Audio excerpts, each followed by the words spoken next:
ښه ملګری یا ملګرې هغه چې ستاسې په بریا خوشحاله سي او د بریا مبارکي درکوي او لا مو هڅوي.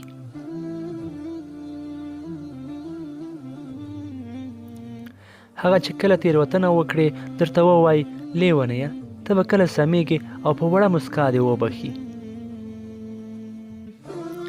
هغه چې ستاسو په ټولو ځانګړنو خوشحالیو او په ښو بدو مو وپوهیږي.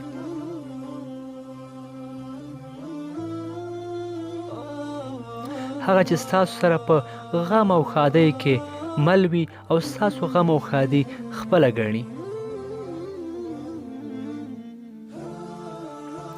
هغه چې ستاسو ټولې خبرې اوري حتی ستاسو نیوکې هم زغمي او غواړي ستاسو د مثبت بدلون کوښښ وکړي. ښه ملګري مو وپېژنئ او قدر یې وکړئ.